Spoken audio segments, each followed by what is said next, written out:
Ok, bon, on est reparti. Bon, voilà, ça, il y a eu un petit plantage là de logiciel. C'est ça, l'informatique. L'informatique. On va parler de méthode, de savoir-faire, mais bon, là, il y a encore un petit ajustement en matière de méthode. Hein.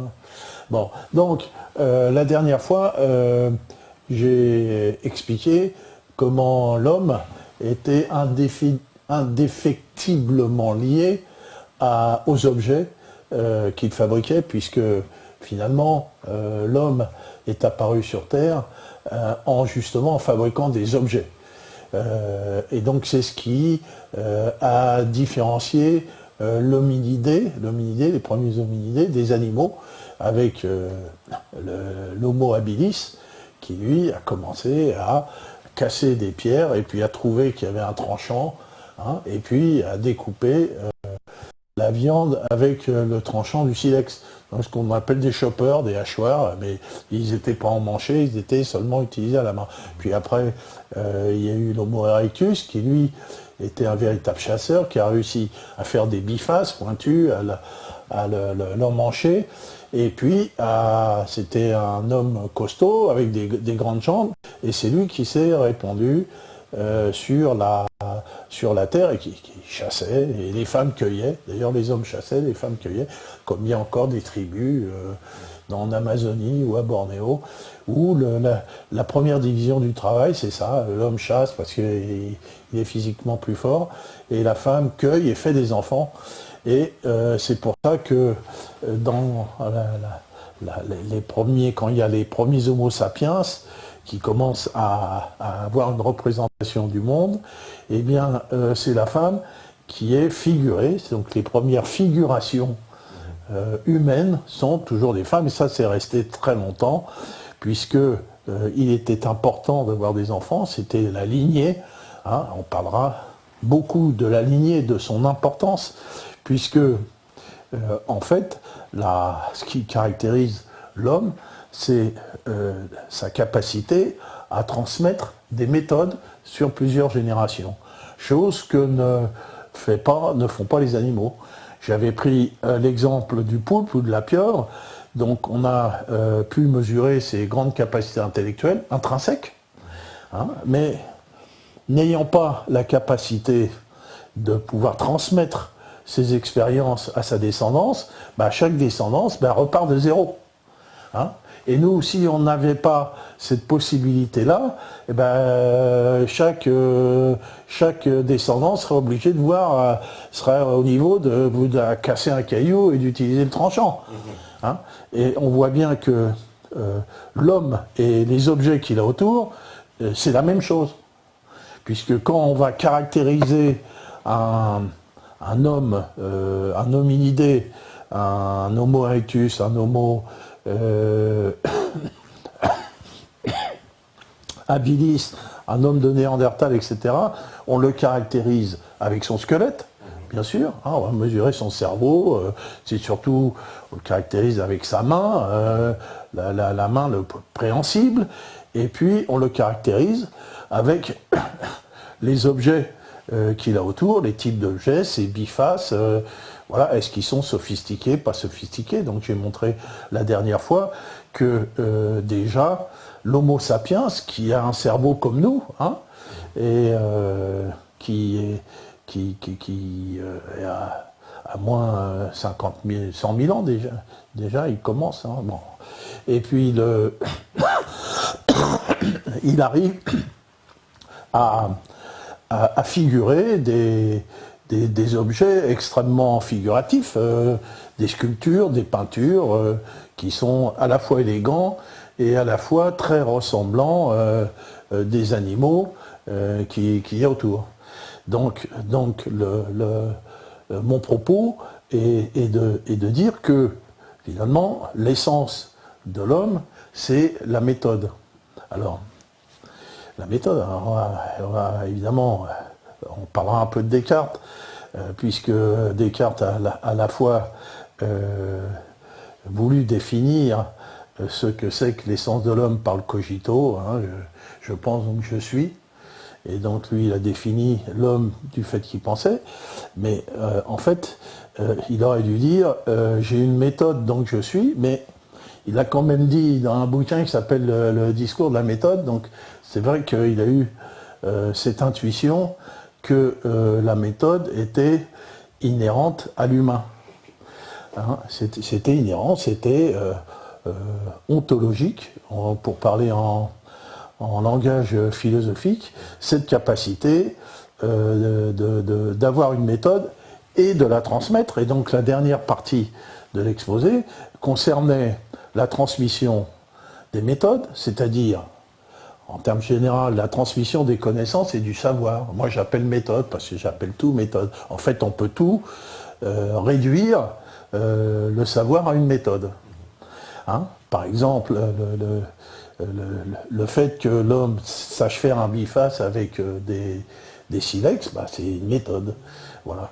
Et que si je veux décrire l'ordinateur que j'ai en face de moi, eh bien je vais décrire la méthode pour le fabriquer. Hein, donc la méthode égale l'objet.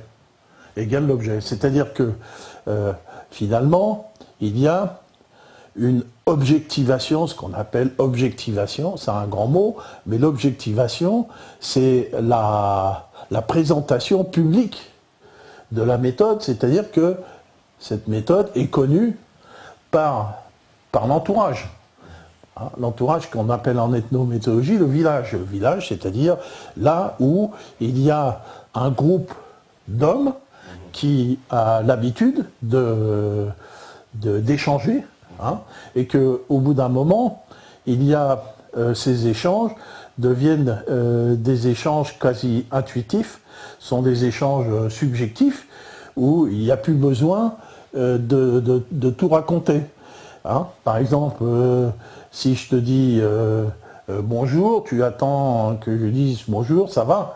Et si je te dis bonjour, centre commercial, tu vas dire, il y a un truc qui colle pas, quoi, tu vois. Donc, dans la plupart des échanges entre les individus, hein, qui se situent dans un environnement proche, voire clos, les informations qui circulent sont des informations connues de tout le monde. Hein. Et tout le monde est capable de former un village particulier. Par exemple, Meta TV, c'est un village particulier de potes qui font des blagues le 1er avril. Méta-village. Ça bien. Voilà, donc ça, c'est un village. Hein, voilà. Et donc, il y a des codes, des langages à Meta TV qu'il n'y a pas ailleurs. Et que, évidemment, il est intéressant toujours d'étudier ces choses-là et qui passent inaperçues. Ça passe inaperçu. C'est ce qu'on appelle donc de l'implicite et que on peut appeler aussi des allants de soi. Ça va de soi. Hein, si je te dis bonjour, comment ça va en français, ça va de soi, c'est normal. Hein. Si je te dis Guten Morgen, wie geht, bon, c'est en allemand, ça rentre pas dans le village. Ouais. Donc la plupart des choses que nous accomplissons sont des allants de soi, et ces allants de soi sont vraiment des choses acquises, parce que tout ce que nous sortons, c'est acquis. Je parle, j'ai appris à parler. Je marche, j'ai appris à marcher. Tu prends un bébé, tu lui apprends pas à marcher, il va marcher à 4 pattes. C'est-à-dire que, et quand je marche, je ne vais pas réfléchir, tiens, je vais mettre un pied là, puis tiens, je vais mettre un pied devant l'autre. Donc j'accomplis instinctivement tout un ensemble de gestes et de choses. Quand je parle, j'utilise le français, voilà, avec mon accent parigot d'il y a 50 ans, et donc je réfléchis pas à chaque mot quand je parle. Voilà. Donc là, on peut estimer qu'une très grosse partie des choses qu'on accomplit sont des choses qui sont des gestes qui sont instinctifs et non réfléchis. En fait, on réfléchit très peu. Hein, on réfléchit très peu et on accomplit les choses instinctivement. Et ça, c'est aussi valide dans la fabrication, dans les méthodes qui permettent de créer des objets. Hein. Donc là, par exemple, on va passer rapidement la vue 110, par exemple, on montre l'évolution de l'architecture. Alors, il est bien évident que dans les méthodes que nous accomplissons, celles-ci ne sont pas venues ex nihilo. C'est que la plupart des méthodes accomplies proviennent du passé. Hein, c'est-à-dire que, évidemment, même cet ordinateur-là, même mon téléphone portable, on verra tout à l'heure, tiens, je ne sais pas où il est mis, et finalement, il provient d'inventions d'Enrico Fermi au XIXe siècle, et que, ici, mon ordinateur portable provient de l'invention des propriétés du silicium en tant que semi-conducteur qui ont été faites dans les années 40-50. Et si donc on voit que chaque génération va utiliser les méthodes précédentes et donc pour améliorer ou accomplir les choses. Donc on sait que chez l'homme, la transmission du savoir, la transmission des méthodes, se fait du plus âgé vers le plus jeune, hein, toujours, c'est normal, et se fait du passé vers le présent, et que quand on va observer une méthode, hein, on voit son évolution. Hein, je donne par exemple un exemple avec la vue 110, qui est un arc de plein cintre, l'arc de plein cintre qui a été inventé par les Romains, et que eux, ils faisaient toute leur architecture avec des arcs de plein cintre. Ils se cassaient pas la tête, ils faisaient tout était pareil. Donc, qui était décliné en voûte, hein, en longueur, ou en rond, en coupole. Mais, voilà, ils savaient faire ça, et ils ont toujours fait comme ça. Et que l'arc de plein cintre a été utilisé pendant très très longtemps, jusqu'à la fin du XIIe siècle, où, là, sur la vue 111, il y a un mec qui a trouvé que, finalement, c'était mieux, ça tenait mieux avec un arc en tiers-point, parce que finalement, donc il monte des pierres, c'est pareil, mais il a fait juste une petite modif. Tu vois, donc on voit que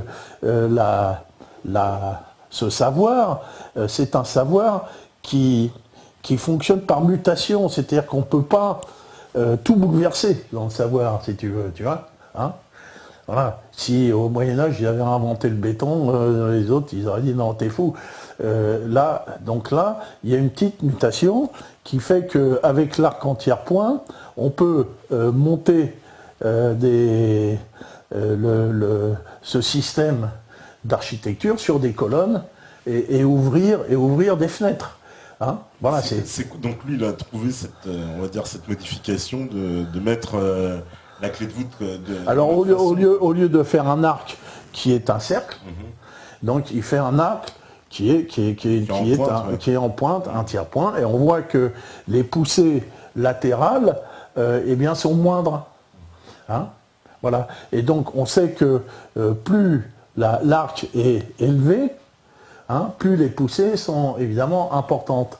Alors quand on faisait des églises en architecture romane, on ne pouvait pas faire des grandes fenêtres. Il fallait des murs très très lourds, hein, extrêmement lourds, pour empêcher que la voûte n'éclate tout, parce que tu as des poussées horizontales extrêmement importantes. Alors qu'avec l'arc en tiers-point, la poussée horizontale est beaucoup moindre, et donc avec ça, on a réussi à faire alors donc là, sur la vue suivante, la vue 112, là, on voit que cette invention de l'arc en tiers-point, finalement, on voit la partie droite et la partie gauche, donc on voit les vecteurs de force en bas, hein, entre l'arc de plein cintre et l'arc en tiers-point. Donc on voit que les vecteurs de poussée latérale en arc de tiers-point sont moindres, mais aussi on voit sur la vue droite que, en fait, le tiers-point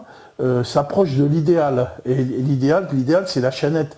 Bon, ils ont fait ça par tâtonnement, ils n'avaient pas d'ordinateur. Hein, c'est-à-dire que si tu prends une chaînette et si tu la mets comme ça, tu vas avoir une forme parabolique, et qu'on voit que cette forme parabolique est inclus dans le tiers-point. Tu vois? Donc, le type, en essayant, il a trouvé la forme idéale architecturale pour que ça tienne.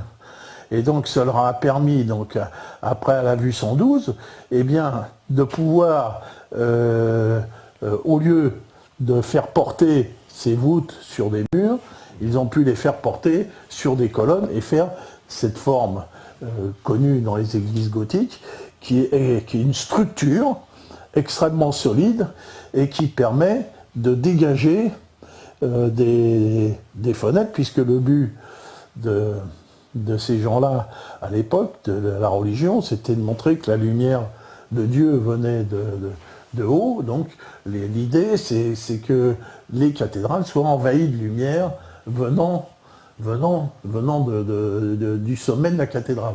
Donc c'est pour ça qu'ils ont voulu qu'il y ait des verrières importantes dans ces cathédrales. Donc quand tu vas dans une cathédrale gothique, tu vois des verrières, quand tu vas à Saint-Denis, tu vois ces immenses verrières sur très peu de colonnes. Il y a plus de verre que de pierre dans ces cathédrales, et que par contre, tu vas dans des cathédrales romanes qu'il y a dans le midi de la France, tu vois qu'il y a des toutes petites fenêtres. Et bon, d'ailleurs, il y a eu des implications, puisque dans ces cathédrales romanes, on faisait des fresques, donc il n'y a plus de peinture, et que dans les cathédrales gothiques, il n'y a plus de murs, donc on a fait des vitraux et pas de peinture. Bon, enfin, on ne va pas parler de tout. Donc là, on voit très bien qu'il y a un enchaînement de savoir-faire du passé vers le présent, et on peut voir que l'évolution n'est pas forcément, dans certains cas, extrêmement importante, parce que j'ai mis dans la vue 114 un tailleur de pierre du XIIe siècle, et dans la vue suivante, 115, un tailleur de pierre d'aujourd'hui. Ouais. Ils ont quasiment les mêmes outils. Ça se ressemble, ouais. Ils ont quasiment les mêmes outils, et donc évidemment, maintenant, on fait de l'architecture métallique et on fait du béton. Mais si on veut faire de l'architecture en pierre, on fait comme on faisait au Moyen-Âge, exactement de la même façon. Et que, évidemment, le compagnon, qui est un tailleur de pierre aujourd'hui, donc, est investi de toute la tradition des tailleurs de pierre qu'il y avait avant, quoi. Je ne sais pas combien de temps il faut pour former un vrai tailleur de pierre, mais il faut du temps. C'est du boulot. Donc on voit que, de la même manière que le père du Paléolithique montrait à son fils comment on fabriquait un biface, et comment on voit que la tradition architecturale a une filiation qu'on peut suivre, qui vient du passé, et que dans les savoir-faire, on ne peut pas couper ce passé, et on verra que dans toutes les technologies, même les plus pointues, toutes les technologies, même surtout les plus pointues, sont toujours assises sur des inventions passées.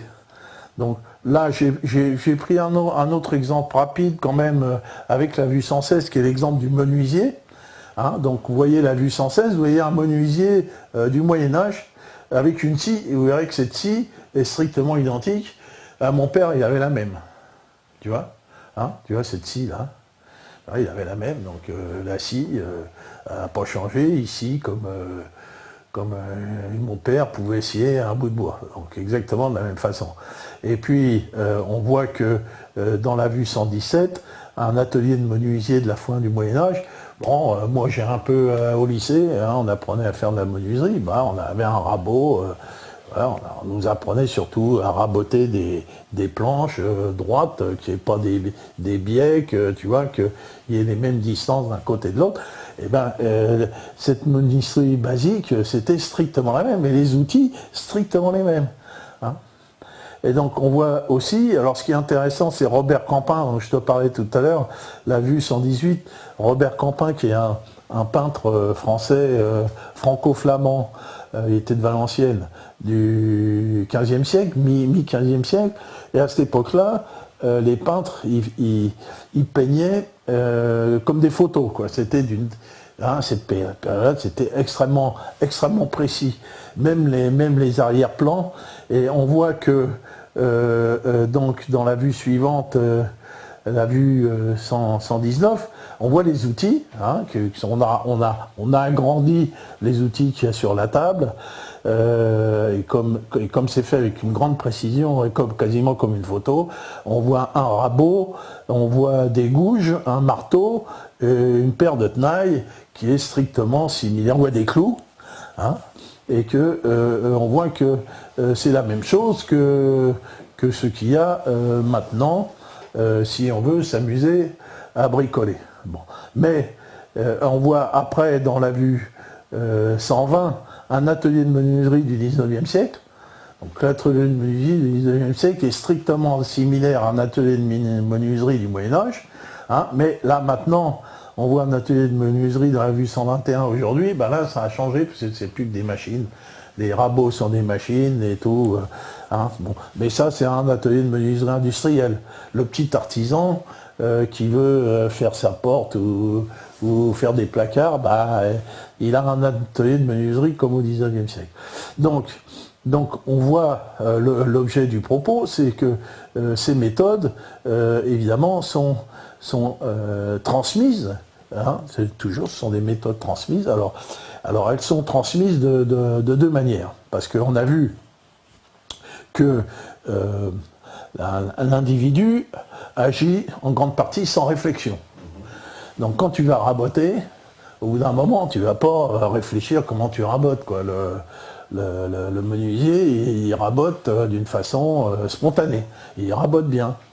Et donc, il y a effectivement l'apprentissage et l'entraînement. Donc, dans une méthode, il y a une part d'explicite et d'implicite. Je donne un exemple. Tu vas voir ton menuisier, tu lui dis, tiens, fabrique-moi une porte. Alors, tu vas lui dire, fabrique-moi une porte de telle largeur, de telle hauteur et de telle épaisseur. Et lui, le menuisier, il sait comment on fabrique une porte. Tu ne vas pas lui expliquer, tu fais ci, tu fais ça, tu mets un trou là, tu mets un clou là, etc. Non, tu vois. Tu lui dis, tiens, fabrique-moi une porte de telle dimension.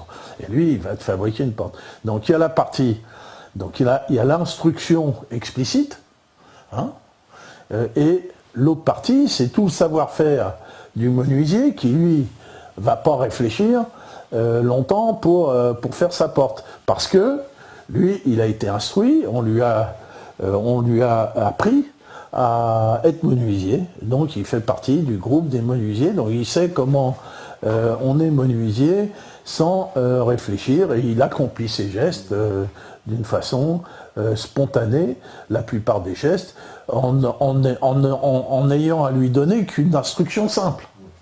Hein, donc ceci aussi montre que dans les échanges que nous pouvons avoir, la plupart de ce qu'on échange est connu des deux côtés, donc 80 ou 90% de ce que je raconte, vous le savez déjà, et que par contre, j'apporte quelques éléments supplémentaires, et que le fait que vous connaissez la plupart des informations que je vous donne me permet d'être crédible.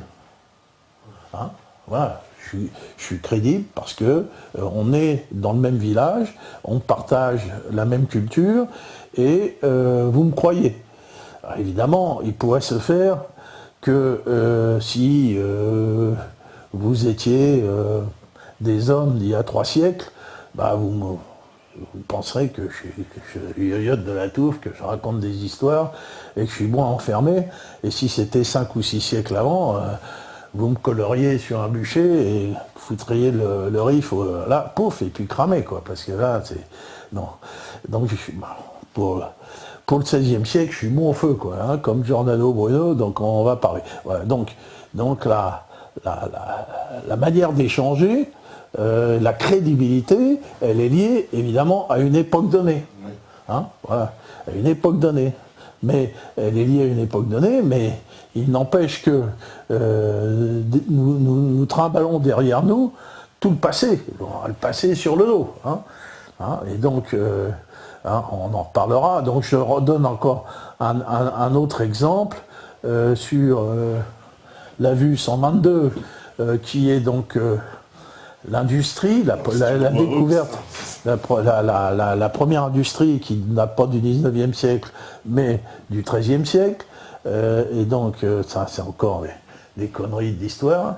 Hein. Bon, la révolution industrielle, c'est fin du XIIe siècle et pas au XIXe siècle. Donc, dans cette révolution industrielle, il y a un moteur. Au XIXe siècle, c'était le moteur à vapeur. XIIe, XIIIe siècle, c'était le moteur hydraulique qui était utilisé jusqu'à il n'y a pas longtemps. Parce que moi, je suis né dans une maison comme ça, où il y avait un moulin. Bon. Donc il y a encore, en moitié du XXe siècle, beaucoup d'ateliers qui fonctionnaient comme ça.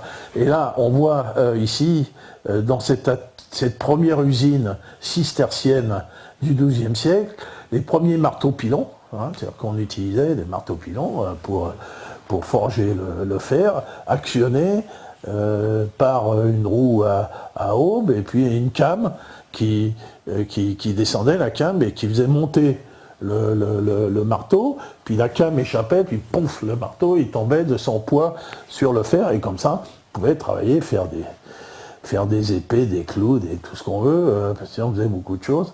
Et donc c'était une usine, une véritable usine, où les mecs ils arrivaient, ils étaient salariés, voilà, et puis ils pouvaient faire grève d'ailleurs, s'ils n'étaient pas payés. Et que ensuite, donc on voit par la suite l'évolution du marteau-pilon à vapeur, cette fois-ci dans la vue 124, hein, le marteau-pilon qu'on voit au Creusot. C'est à grande échelle, quoi. Celui-là, il est énorme. Ah, ça, il est énorme, hein. Donc ça c'est l'ère industrielle de la fin du 19e siècle, début du 20e siècle, où en haut on voit un immense piston à vapeur, donc on va remonter par une pression à vapeur le poids du marteau, puis on va le relaisser tomber, c'est de la même chose, et là on va forger des pièces, puisque finalement ces marteaux-pilons ne vont pas seulement servir de marteau comme un marteau, mais peuvent emmener des formes, tu vois, une forme, tu vois, qui va retomber sur le métal chauffé et forger des objets d'un seul coup de marteau. Hein, voilà.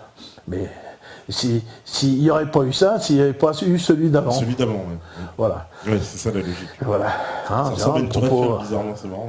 Voilà. Alors encore une autre explication, j'aime bien cette explication, c'est Hilard de Nécourt. Alors là on voit les dessins, mais ils ne sont pas évidemment très explicites. Ces dessins, ce n'est pas des dessins techniques, c'est l'invention de la scie automatique. Hein, pour scier des grumes, faire des planches, avec avance de la grume, hein, et automation de la scie verticale. Donc Hilard de Nécourt, à Villard de Nécourt, a inventé ça au XIIIe siècle, et que pendant tout le XIIIe siècle, tout le monde utilisait dans les scieries cette machine, qui a été utilisé jusqu'il n'y a pas longtemps encore. Hein, voilà, dans les Vosges, on a utilisé jusqu'à dans les années 50-60 cette machinerie, animée toujours par un moteur hydraulique, puisque dans les Vosges, évidemment, il y en a beaucoup. Et puis donc là, on voit cette machine encore, hein, qui existe, où on voit le mouvement qui est amené par une manivelle et verticale de la scie, et qu'il y a des crocs qui, à chaque coup d'aller-retour, font avancer un peu la grume. Voilà. Voilà, donc au XIIIe siècle, on faisait comme ça. Donc on voit aussi cette transmission de savoir-faire qui existe, dont nous sommes tous redevables. Si Hilard de Nécourt n'avait pas inventé ça, bon, peut-être qu'un autre l'aurait inventé après, mais au moins ça a été amélioré, utilisé. Une continuité. Et le dernier exemple, c'est la banque. Hein. On voit le fameux 127, le fameux tableau qui est adorable de Quentin Ménécis, qui est le banquier et sa femme. Hein. Voilà, c'est le banquier Médicis, voilà, le fameux tableau. Ouais. Ça, c'est du XVe siècle. Hein. Voilà, donc voilà, il compte la monnaie. Hein, c'est le banquier, ça vient de quoi? Banque, c'était les bancs, hein, des changeurs. Il y avait le pont au change. Le pont au change, ouais. Hein, donc les types, ils mettaient des tréteaux et ils mettaient un plateau, et ce qu'on appelait ça un banc. On l'appelait ça un banc. On appelait ça un banc. C'est devenu un banc. Mais d'ailleurs, on met à banc, il y a un C. Tu vois, hein. Donc on disait banque au Moyen-Âge, et d'ailleurs toutes les banques utilisent banque, donc ça vient du français. Hein. Et donc ils mettaient au compte au change, ils mettaient tous là leur truc, et que tu sais très bien qu'au Moyen-Âge il y avait plein de monnaies différentes, jusqu'à Philippe le Bel, qui a unifié tout ça. Et que, évidemment, quand tu arrivais dans une ville, la première chose que le marchand il faisait, c'était de changer sa monnaie. Qui donnait lieu d'ailleurs à moult d'escroqueries. Et donc, là, on voit que quand un médecin, il compte les différentes monnaies qu'il a pu avoir, et à chaque fois, quand il changeait, hein, dans ce fameux compte au change, à chaque fois, il se faisait une petite gratte quand même. Hein. Voilà, donc il devenait riche. Et donc, la banque est devenue ce qu'il y a maintenant, la figure 128. Hein, donc, la banque a été inventée par des Italiens à la fin du XIIe siècle, toujours, parce que à cette époque-là, on a inventé pratiquement tout ce qui existe aujourd'hui. C'est-à-dire, on a inventé l'industrie, c'est-à-dire le travail parcellisé. On a inventé le travail automatisé avec les roues. On a inventé les sociétés par action. Hein, et on a inventé la banque, on a inventé le paiement par écriture, toujours les Italiens. Hein, tu sais que ils ont inventé la lettre de crédit, donc les marchands qui... Ils ne se sont pas inspirés aussi du monde musulman, parce que le monde musulman était très avancé aussi là-dessus. Je ne sais pas, je ne peux pas te dire. Parce que même les chèques et tout, il paraît que c'est du monde musulman, même le mot chèque, de toute façon... C'est possible. C'est possible. C'est possible et crédible parce que ils avaient évidemment des contacts extrêmement importants, notamment ces Italiens qui se baladaient partout dans le monde. Exactement, ils faisaient beaucoup de business. Beaucoup de business avec les Vénitiens énormément. Ouais. Mais là, ça vient de Florence, mais peu importe. Hein, c'est tout à fait crédible. De toute façon, il y avait des échanges perpétuels entre le monde musulman et le monde chrétien, surtout après les croisades, et que le monde chrétien a beaucoup pris du monde musulman, même en matière de philosophie, hein, avec ce qu'ils appellent Averroès. Averroès, oui, bien sûr. Donc, il y a eu une philosophie musulmano-médiévale qu'on appelait l'avéroïsme, et qui a été interdite d'ailleurs à la fin du XIIIe siècle par l'évêque Étienne Tempier, et qui a interdit de professer cette philosophie qui était professée dans les universités depuis Pierre Abélard. Ouais. Et donc, en fait, Averroès, on parlait de l'univers infini, lui aussi, il disait que l'univers n'avait pas été créé, qu'il était infini, qu'il était toujours là, qu'il serait toujours là. Et ça, cette idée, ça vient quand même d'Aristote. Hein. Donc les Arabes étaient un peu plus aristotéliciens que les autres. Et donc les Français de l'Université de Paris, ont trouvé ça très très chouette, et surtout Abélard, qui dialoguait beaucoup avec le monde musulman. D'ailleurs, il a écrit Dialogue entre un chrétien, un musulman, un juif. Hein, et évidemment, c'était des pensées qui sentaient le soufre. D'ailleurs, lui, il a eu beaucoup à pâtir, Pierre Abélard, et notamment, il a institué la philosophie du doute. La philosophie du doute qui elle, investira toute la pensée humaine. Hein, donc, il a dit que la première clé de la sagesse est d'avoir un doute perpétuel, parce que qui doute cherche à connaître la vérité, et donc finalement le doute est le moteur du savoir lui-même. C'est-à-dire, si tu ne doutes pas, tu ne vas pas aller chercher mieux. Hein.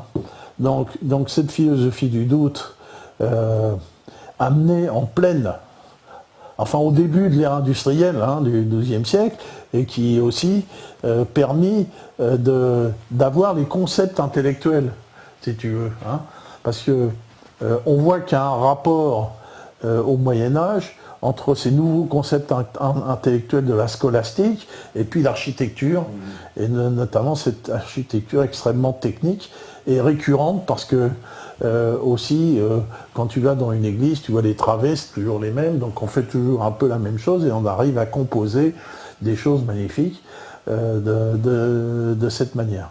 Et donc aussi alors justement, parce qu'il y a une transmission de la méthode, mais est-ce qu'il n'y a pas un peu des fois une part d'élitisme un peu dans cette méthode, parce que on sait que les prêtres égyptiens, eux, ils gardaient le savoir pour eux.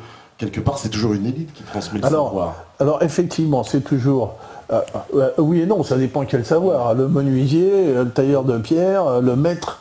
Hein, donc on parlait de maître menuisier, c'était toute une hiérarchie qu'il y avait chez les artisans, mais une hiérarchie extrêmement lourde et qu'il fallait absolument respecter, qui allait du plus ancien au plus jeune. Et la rétention du savoir n'était pas dans la tradition occidentale. Elle était surtout dans la tradition chinoise. Alors, il y a ce que tu me dis, ça explique une des mésaventures qui est arrivée à l'horlogerie, parce qu'on sait que la première horloge était chinoise. Mais en Chine, cette horloge-là était dévolue à l'empereur, donc on n'a jamais voulu en faire d'autres. Tandis que le type qui a inventé l'horloge, qui a réinventé l'horloge, puisqu'elle était chinoise, au XIVe siècle, lui, la première chose qu'il a fait, c'est d'expliquer à tout le monde comment on faisait les horloges. Alors, rétention. Quand il y a rétention, je ne peux rien dire, parce que la méthode n'a pas été transmise. Alors, il y a peut-être eu des méthodes qui ont été retenues, mais elles ne sont pas objectivées, comme on dit. Elles ne sont pas connues, donc je ne peux rien dire là-dessus. Mais effectivement, c'est probable que certains ont développé des méthodes qui n'ont pas voulu les dévoiler, mais ces méthodes sont mortes, forcément. Donc tout ce qui est notre passé en matière de méthodes sont forcément des méthodes transmises qui n'ont pas été en rétention. Ceci étant dit, quand tu vois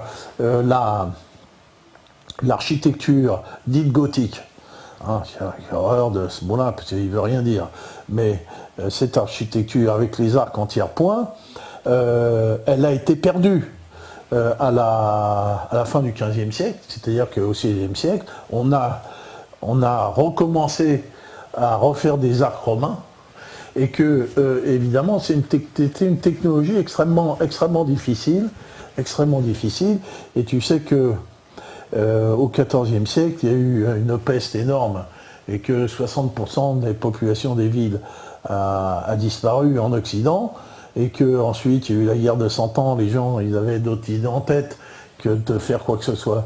Et donc il y a tout un savoir-faire qui existait au XIIIe siècle et qui a été perdu au XIVe siècle. Moi personnellement, je suis convaincu que le XIIIe siècle, c'était la porte dans la modernité.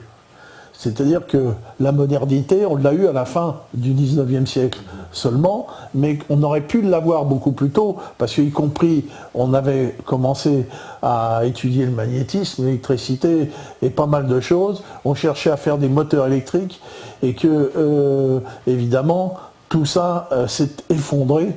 Il faut dire que c'est là une civilisation qui s'est effondrée, et que d'autres civilisations avancées, comme la civilisation chinoise, pratiquaient la rétention, comme tu le dis, donc ça ne l'a pas fait évoluer, et que la grande civilisation musulmane, aussi, à un moment où, après les croisades, elle s'est effondrée également. C'est-à-dire que tout le grand savoir-faire musulman, c'est quand même d'avant les croisades. Après, donc, l'Occident est passé devant.